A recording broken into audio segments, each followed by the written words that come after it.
بسم الله الرحمن الرحیم. په پیل کې د خبرونو سرټکی. په کابل کې د ایران او پاکستان له سفیرانو سره په جلا توګه د مولوي عبدالکبیر کتانه، د کندهار موزیم ته د کورنیو او بهرنیو سیلانیانو د راتګ کچه لوړېدل، او په زابل کې د کورني بند څخه د یوې ښځې خوشي کول.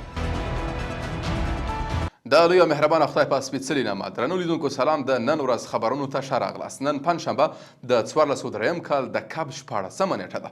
زه صادق فروتن یم. دا هم بشپړ خبرونه. د کډوالو او بیرته راستنېدونکو چارو وزیر مولوي عبدالکبیر کابل کې د پاکستان له سفیر علي رضا بیګدلي او له پاکستان له سفیر عبیدالرحمن نظامانی سره جلا جلا کتلي.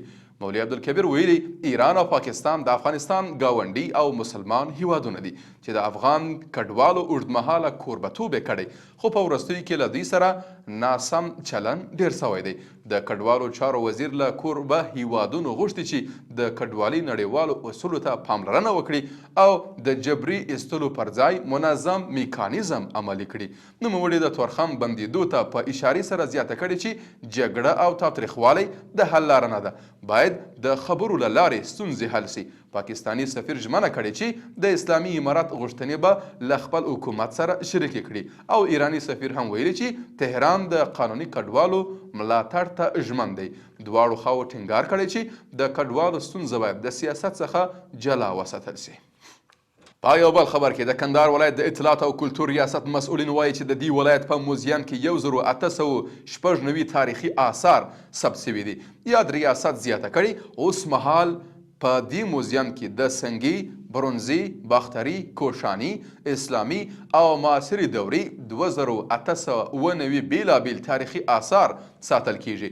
د یاد ریاست په وینا په تیرو 3 میاشتو کې 190 کورنیو او 10 بهرنیو سیلانیانو له دې موزیم څخه لیدنه کړې.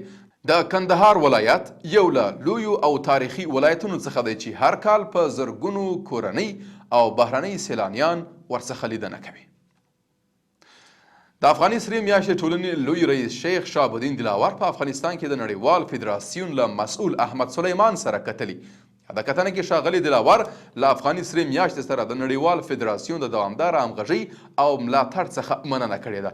ورته مهال په افغانستان کې د نړیوال فدراسیون مسؤل ډاډ ورکړی چې دغه سازمان به له افغاني سرې میاشتې ټولنې سره خپلو بشري مرستو ته دوام ورکړي. په این حال کې هر کال په افغانستان کې په زرګونو کسان د افغاني سرې میاشتې تر پوښښ لاندې راځي. او په پای کې د امر بالمعروف نهی عن المنکر او شکایاتو اوریدلو وزارت وایي چې د زابل ولایت د شملزو ولسوالۍ متصبینو یوه ښځه له 6 کلن کورني بند څخه ژغورلې ده. د یاد وزارت په وینا دغه میرمن د خپل خاوند او خواشي لخوا په کورني بند کې ساتل سوې وه او له خپلو ټولو لومړنیو او شرعي حقونو څخه محرومه وه.